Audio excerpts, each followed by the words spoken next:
नमस्कार good morning आशा करी तुम्हारा भालो आछो आमिও खूब भालो आछि। चले एलाम नतून एक ब्लग भिडियो निये तोमादेर सकलके ममता शान्तनु ब्लगे स्वागत जानाई। और एखन बाजছে सकाल 9टा। आमी सकाल 9टा थेके तोमादेर सकलके साथे निये ब्लगटा स्टार्ट करलाम। आजके ब्लगटा होते चलेছে सकाल 9टा थेके रात 12टा पर्यन्त आमी पुरो दिने की काज करी सेगुलोई तोमादेर संगे तुले धरार चेष्टा करलाम। भिडियोटा लास्ट पर्यन्त देखो अवश्यई तोमादेर भालो लागबे। आमी आमार प्रत्येकटा रूटीन तोमादेर साथे शेयर करेছি की करी आमी सारा दिने अल्प अल्प करे सेगुलो देखानोर चेष्टा करेছি। चलो तोमरा आमार साथे থেকো। ब्राश करे चले एलाम जलखाबार बानाते। ब्रेकफास्टे आमी सेई सुजिर जलखाबारटाई बानाबो, एटाई आमाके सबथेके भालो लागे और खूबই ताड़ाताड़ी হয়ে যায়। ওর মধ্যে একটা যেহেতু ডিম থাকে প্রোটিনটাও পাওয়া যায়, আবার তার সঙ্গে সুজিটা একটু পেটটা অনেকক্ষণ ভরিয়েও রাখে, তো সেই জন্য আমাকে এটা বেশি ভালো লাগে আর খুব তাড়াতাড়ি হয়ে যায়, যার জন্য অন্য কিছুতে মানে যাওয়ার আমার কোনো অপশানই থাকে না। তো আমাকে এটাই বেশি ভালো লাগে, তো আমি বারবার এটাই বানাতে থাকি। প্রথমে সবজিগুলো কেটে নিই। সবজির মধ্যে একটা কাঁচা লঙ্কা কেটে নিয়েছিলাম আর একটা পেঁয়াজি কেটেছি। বাকি যতক্ষণ হচ্ছে ততক্ষণ আমি একটা ফল কেটে নেব। ফলের মধ্যে আজকে নিয়েছি আমি একটা নাশপাতি। আপেল শেষ হয়ে গেছে, আপেল আনা হয়নি। আজকে যখন দোকান থেকে বাড়ি আসবো ভাবছি আসার সময় আপেলটা নিয়ে আসবো। আর জানো তো এখানে প্রচণ্ড বৃষ্টি হচ্ছে, প্রচণ্ড মানে কাল থেকে প্রচণ্ড বৃষ্টি হচ্ছে। তোমাদের বললাম না তোমার দাদাভাইকে সকাল করে আসতে বলেছি, তো ওই দিন তো চলে এসেছিলো তোমার সকাল করে কালকে, কিন্তু এত বৃষ্টি হচ্ছে কি বলবো। এখানে রেড অ্যালার্ট জারি করেছে পুরো মুম্বাই মহারাষ্ট্র জুড়ে। আজকে সকালে আমি একটা ছোট ভিডিও আপলোড করেছিলাম, তোমরা দেখলে হয়তো জানতে পারবে যে মুম্বাই এখানে যখন রেড অ্যালার্ট জারি হয় কি হাই টাইড হয় তো কি অবস্থা হয় সমুদ্রের, তখন পরিস্থিতি কি হয়। আর তোমরা যদি ভিডিওটা না দেখে থাকো অবশ্যই চ্যানেলটা একটু চেক ইন করো, ভিডিওটা দেখলে তোমরা জানতে পারবে এখানে পরিস্থিতি কি হয়। ব্রেকফাস্টে যে নেশপাতিটা নিয়েছিলাম জানো, এখন তো নেশপাতি তোমার সিজনাল ফুড, এখানে এখন একটু সস্তায় পাওয়া যায়। অফ সিজনে কিনতে গেলে দামটা একটু বেশি পড়ে যায়। এখন 80 টাকা 100 টাকা কিলো। আমার মনে হয় সকলকেই খাওয়া উচিত সিজনাল ফ্রুটস। আর নেশপাতি আমাদের শরীরের পক্ষেও খুবই উপকারী। তো আমরা ভাবি কি বলো তো, যতটা আমরা ইনকাম করি সেই হিসাবে যদি আমরা শরীরকেও একটু যত্ন করি তাহলে কি হয় বলো তো, আমাদের শরীরটাও সুস্থ থাকে। শরীর সুস্থ থাকলে আমরা কাজ করার জন্য এনার্জিও পাই, আর কাজ করার জন্য এনার্জি থাকলে আমাদের অটোমেটিক ইনকামটা চলে আসবে। আমরা যদি পয়সা বাঁচানোর চক্করে খাওয়া দাওয়াটাও ঠিক করে না করি তাহলে কি বলো তো, আমাদের শরীরটা খারাপ করবে। শরীর খারাপ করলে কাজ করতে পারবো না, আর কাজ না করতে পারলে পয়সাও আসবে না। সুতরাং শরীরটাকে সবার আগে ভালো রাখতে হবে। তারপরে আমি স্নান টান করিনি, স্নান টান করে দুটো কাপড় ছিল সেগুলোই আমি ধুয়ে নিলাম। 2-3টে কাপড় থাকলে আমি হাতে করে ধুয়ে নিই, আর বেশি কাপড় হলে তখন মেশিন লাগাই। কাপড়টা ধুয়ে নেওয়ার পরে তারপরে দেখো কাপড় মিলে দিলাম। মিলে দেওয়ার কারণ একটাই আছে, জলটা ঝরে যাবে।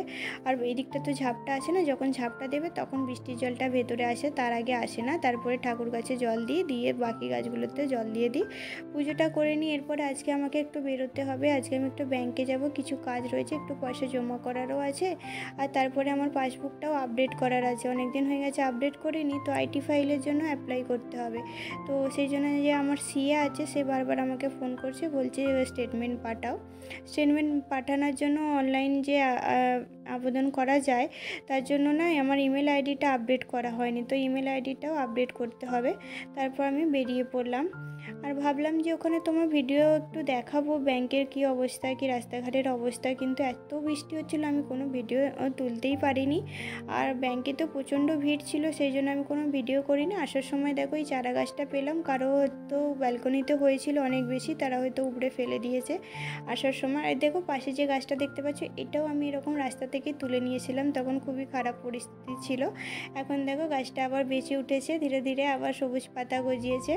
গাছটা বসিয়ে দিলাম আর তোমাদেরকেও একটু বৃষ্টির ঝলকটা দেখালাম, কী হারে এখানে বৃষ্টি শুরু হয়েছে।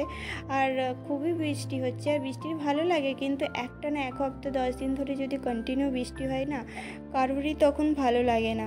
বৃষ্টি হচ্ছে ঠিক আছে, কিন্তু তারপরে একটু বৃষ্টিটা দাঁড়িয়ে গেল, কি একটু রোদ উঠলো, একটু যে মানে ভেজা ভেজা স্যাঁতস্যাঁতে ভাবটা হয় না, সেটা যদি কেটে যায় না অনেক ভালো লাগে। নাহলে সবসময় একদম স্যাঁতস্যাঁত করে না, একটুও ভালো লাগে না।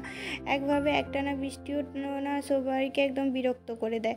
তারপরে আসার পরে আমি খাওয়া দাওয়া করে নিলাম। আজকে সকালেই রান্না করেছিলাম তোমার ডিমের ঝাল, আলু দিয়ে ডিমের ঝাল ঝোল মতো একটু করেছিলাম, গ্রেভি রেখেছিলাম।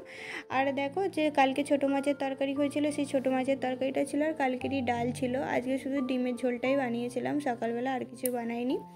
খাওয়া দাওয়া করে 1-1.5 ঘন্টা রেস্ট নেওয়ার পরে ফের বিকালবেলা চলে আসি দোকানে এসে আগে সমস্ত কাজ করতে হবে। কাজের মধ্যে ঝাড়ু লাগাতে হয়, পোছা লাগাতে হয়, বাকি সমস্ত কাপড় জামা সব সাজিয়ে গুছিয়ে লাগাতে হয়। তারপরে বাল্ব লাগাই, বাল্বটা আমাকে রোজই লাগাতে হয়, রোজই খুলতে হয়। কেন বলো তো, একদিন রেখে দিয়ে চলে এসেছিলাম, পরের দিনে দেখি না চুরি হয়ে গেছে, সেই জন্য রোজের খুলি আর রোজের লাগাই। তারপরে বাকি যে হ্যাঙ্গারে কাপড়গুলো ছিল সেগুলো সব গুছিয়ে মানে ভালো করে জায়গাতে রাখলাম। এরপরে কাজ আর কিছু নেই, এরপরে এবার বসে বসে কাস্টমারের জন্য অপেক্ষা, কখন কাস্টমার আসবে। সমস্ত দোকানদারই এটাই করে, কাজ যখন তাদের হয়ে যায় তারপরে বসে বসে কাস্টমার। প্রত্যেকটা দোকানদারেরই এই অবস্থা হয়। প্রথমে দোকান খোলার পরে মানে ঠাকুরকে ধূপবাতি দেওয়ার পরে মনে হয় কখন কাস্টমার আসবে, কাপড় জামা বিক্রি করব কি যে দোকানে জিনিসপত্র বিক্রি করব।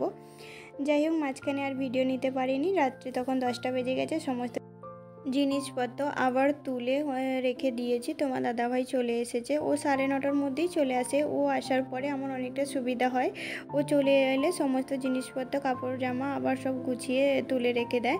তারপরে আমি একটু আসার সময় যে বাইরের জিনিসগুলো থাকে সেগুলো একটু তুলে দিই, বাকিটা কাজ ও নিজেই করে ফেলে, আমাকে তারপরে করতে হয় না। তারপরে শাটার বন্ধ করে দুদিকে তালা মেরে আমরা বাড়ি আসি। আসার সময় বাজার থেকে কিছু সবজি নিই, আজকে বটবটি নিয়েছি, আর আপেল যেহেতু শেষ হয়ে গিয়েছিল তো আপেলও নিয়ে এসেছি। আসার সময় তোমার দাদাভাই বলছিল অনেকটা খিদে পেয়েছে জানো, সন্ধেবেলা নাস্তা করেছিলাম, তা সত্ত্বেও খিদে পেয়ে গেছে। আমি বলি চলো, যখন আপেল নিয়েছি একটা ফল কাটবো, তো ওটাই খেয়ে নেবে, আর তারপরে তো ভাত খাবে। তো এখন যে যদি তুমি বেশি কিছু অন্য নাস্তা করতে যাও তখন পেট ভার হবে আর ভাত খেতে পারবে না।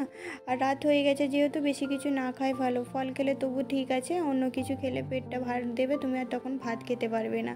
তো আসার পরে আমি প্রথমেই ভাতটা বসিয়ে দিই, ভাত যেহেতু কম ছিল তো ভাতেও কুলাতো না, সেই জন্য আগে ভাতটা বসিয়ে দিই। ভাতটা হতে তো 15-20 মিনিট সময় লাগবে, ততক্ষণে তোমার দাদাভাই স্নান টান করে রেডি হয়ে যায়, মানে স্নান টান করে নেবে।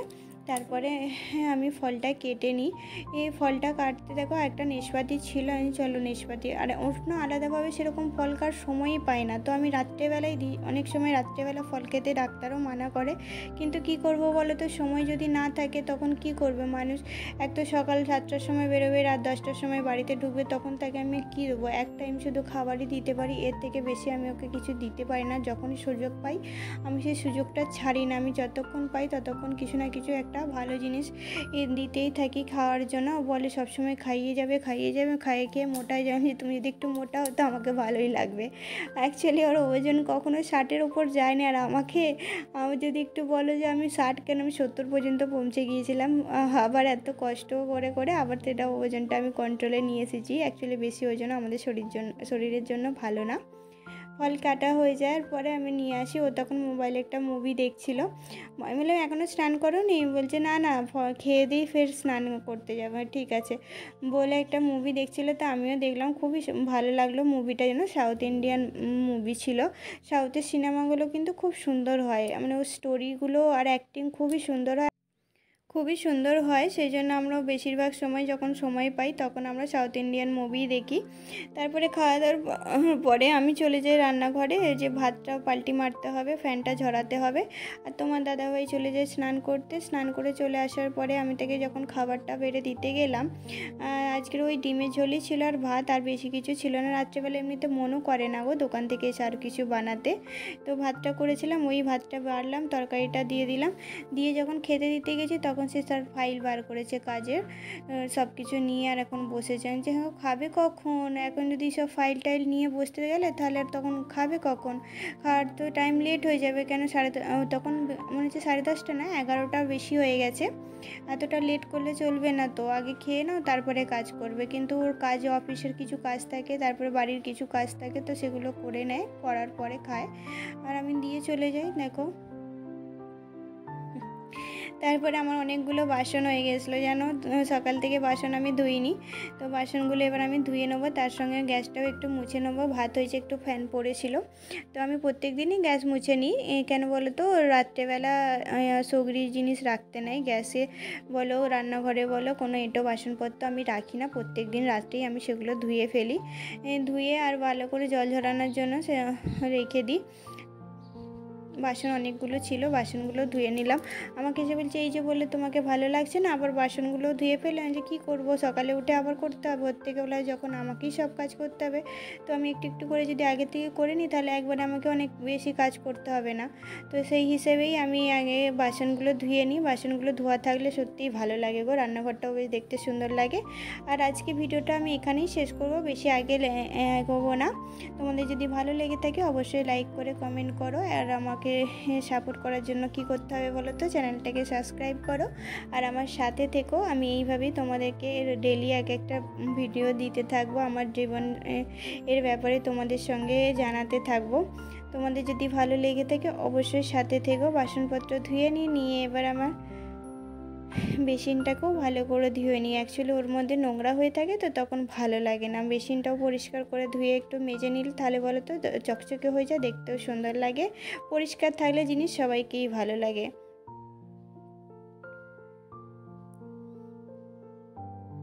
এরপরে আমার সমস্ত কাজ হয়ে যায়, এবার আমি যাব শুতে। তোমাদের সকলকে গুড নাইট, ভালো থেকো, সুস্থ থেকো, টেক কেয়ার, বাই বাই।